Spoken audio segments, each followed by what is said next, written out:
반갑습니다. 생명의 빛 전달자 박용배 목사입니다. 창세기를 지금 어제는 19장, 20장, 21장 했었는데요. 오늘은 22장 내용을 중심으로 말씀을 나누려고 합니다. 21장 어제 아침에 제가 찍었던 영상에 이삭을 희롱하는 이스마엘을 내쫓은 이야기를 제가 빼고 했습니다. 내용이 길어서 살짝씩 빼고 이렇게 했는데, 이스마엘을 쫓아낸 것은 사라가 볼 때에 이스마엘이 이삭을 놀리는지라 그래서 이제 쫓아냈다. 아브라함은 근심하지만 하나님께서 사라의 말을 들으라 해서 내쫓았습니다. 그런데 거기 놀리는지라 하는 단어가 이제 메사학이라는 단어인데요. 이 메사학이라는 단어는 성적인 어떤 의미를 포함하고 있는 단어입니다.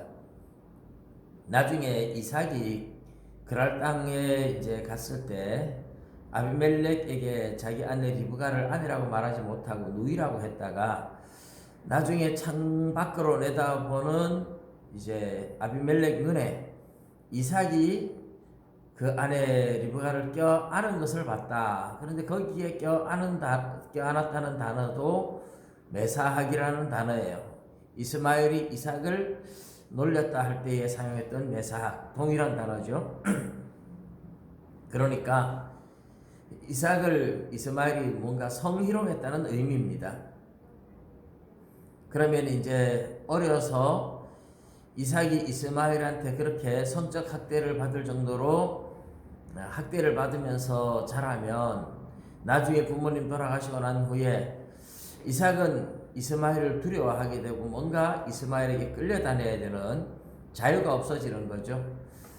그런 것을 아는 사라는 이스마엘을 내쫓으라. 그래서 아브라함이 근심하지만 하나님께서 사라의 말을 들으라. 그래서 결국 다 이제 내보내게 되는 이야기가 들어 있습니다. 오늘 우리가 나누려고 하는 것은 22장인데요. 22장에 하나님께서 아브라함을 시험하시려고 불렀다. 22장 1절에 아브라함을 시험하려고 불러서 내 아들 독자 이삭을 모리아산에 가서 하나님께 번제로 드려라 하는 명령이 떨어진 겁니다. 참 감당하기 어려운 이제 명령이죠. 근데 아브라함은 즉각적으로 순종을 해요. 많은 경험을 통해서 하나님의 진실하심을 알았고, 또 이제 신약에 와서는 로마서에서 아브라함은 하나님이 없는 것을 있는 것 같이 부르시는 하나님, 창조의 하나님이요, 죽은 자를 다시 살리시는 하나님, 부활의 신앙, 이런 신앙들을 가졌기 때문에 하나님을 믿었다는 거죠. 그래서 드렸다. 바랄 수 없는 중에 바라고, 그래서 소망의 신앙, 부활의 신앙, 창조의 신앙, 아브라함은 하나님을 향하여 그런 믿음을 가졌다고 로마서 4장에 말씀을 합니다.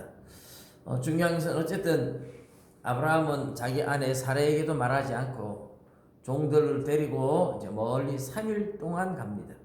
이 3일 길이라는 것은 하나님께서 중도에 아브라함의 마음이 변하는지 변하지 않는지 시험할 수 있는 충분한 거리입니다. 하나님이 충분히 시험을 하셨고, 아브라함은 그 3일 동안 걸어가면서 수많은 생각이 들어왔겠지만, 또 마귀가 얼마나 많이 시험했겠습니까?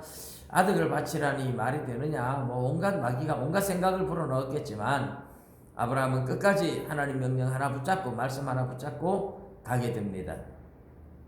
그리고 멀리서 모리아산, 하나님이 지시하는 산을 보고 난 후에는 종들도 너는 여기에 머물러 있어라. 내가 내 아들과 함께 갔다가 하나님 앞에 번제를 드리고 오겠다. 그렇게 이야기를 하죠. 그리고 이삭을 데리고 올라가는데 이삭은 나무를 쥐고 올라갑니다. 아브라함은 칼과 불을 들고 가는데 이삭이 중간에 물어요. 아버지, 나무도 있고 번제에 쓸 나무도 있고 칼과 불도 있지만은 번제에 쓸 어린 양은 어디 있나이까? 여러분, 이것은 아브라함에게 굉장히 시험이 되는 소리예요. 시험. 아브라함의 마음을 흔들 수 있는 소리죠. 그런데 아브라함이 흔들리질 않아요. 하나님이 친히 준비하실 거다. 그리고 산에 올라가서 이삭을 결박하죠. 번제단 위에 올려놓습니다. 이삭은 아무 말 없이 순종하죠.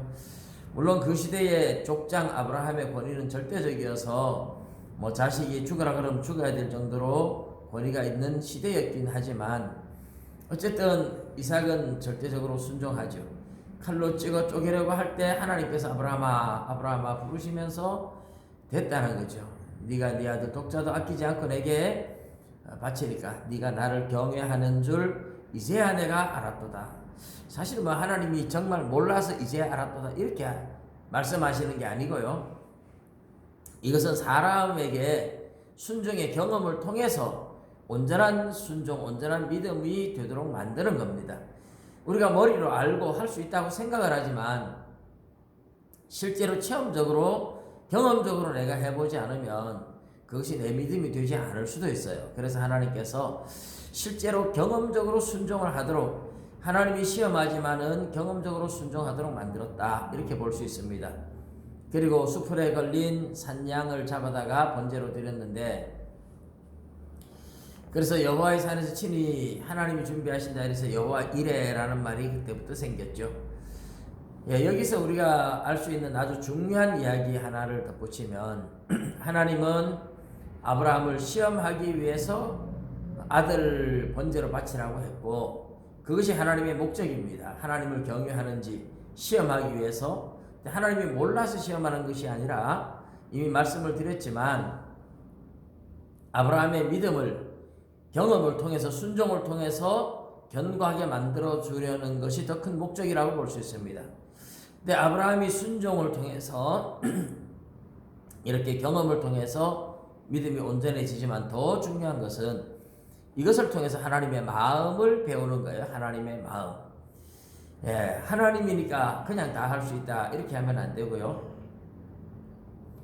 이삭이 나무를 지고 모리아산을 올라갈 때 아브라함은 그 옆에서 칼과 불을 들고 올라가는 이 장면이 우리 신약에 와서 예수님이 나무를 지고 골고다 언덕을 올라가는 장면과 비교를 해보시면 됩니다. 예수님은 나무를 지고 골고다 언덕을 올라가는데 옆에 이제 로마 병사들이 칼과 창을 들고 이제 같이 올라가는 겁니다. 이 장면과 이삭이 나무를 지고 올라가는데 아브라함이 칼을 들고 불을 들고 올라가는 장면과 클로즈업 해보면 예수님이 십자가 지고 골고다에서 못 박히기 위해서 올라가는 이 사건은 저 옛날 아브라함의 아들 이삭을 모리아산에 바치기 위해서 올라갔던 그 모습과 굉장히 비슷하다는 것을 알 수 있겠죠. 말하자면 이삭은 예수 그리스도에 대한 모형이고 순종의 조상이고 예수님이 순종할 것을 보여주는 하나의 그림자였다, 모형이었다 이렇게 할 수 있고 더 중요한 것은 아브라함이 이것을 통해서 이제 하나님의 마음을 배우게 됐다는 겁니다. 칼을 들고 아들 이삭을 찌르려고 할 때, 찍어 쪼개려고 할 때 아브라함의 마음이 얼마나 아팠을까요? 사랑하는 독자, 100살에 낳은 아들이 얼마나 귀하겠습니까?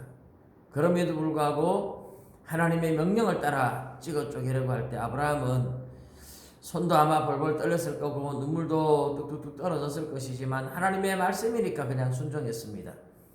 예, 이것이 하나님의 마음이 장차 독생자 예수님을 십자가에 내줄 때 우리 하나님의 마음이 얼마나 아팠는지를 알게 만드는 사건이었죠. 하나님이 우리를 이처럼 사랑하셨다고 아무리 말로 해도 경험해보지 않으면 사람들은 하나님의 사랑, 하나님의 마음을 몰라요.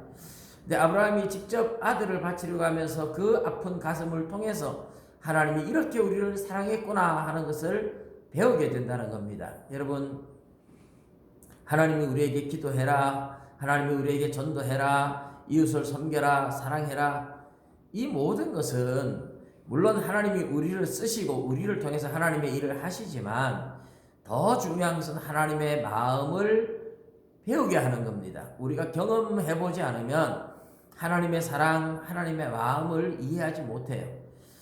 자식이 자라서 결혼해서 자식을 낳고 나서야 부모의 마음을 알게 된다고 하잖아요. 하나님의 마음을 알려면 우리가 전도하면서 섬기면서 때로는 욕도 얻어 먹어보고 모욕도 당해보고 하면서 이런 것들이 결국은 우리에게 하나님이 우리를 얼마나 사랑하시는지, 한 영혼이 얼마나 귀한지 그런 것들을 가르치기 위한 겁니다. 그래서 여러분, 세상에서 전도하고 또 섬기고 하다가 억울하게 욕먹고 할 때 너무 짜증나고 너무 화나고 너무 억울하고 그러지 말고, 이것이 하나님의 마음이구나, 하나님이 우리를 사랑하기 위해서 이렇게 모욕을 당했구나, 그렇게 하나님의 마음을 배워가시기를 주님의 이름으로 축복합니다. 감사합니다. 내일 뵙겠습니다.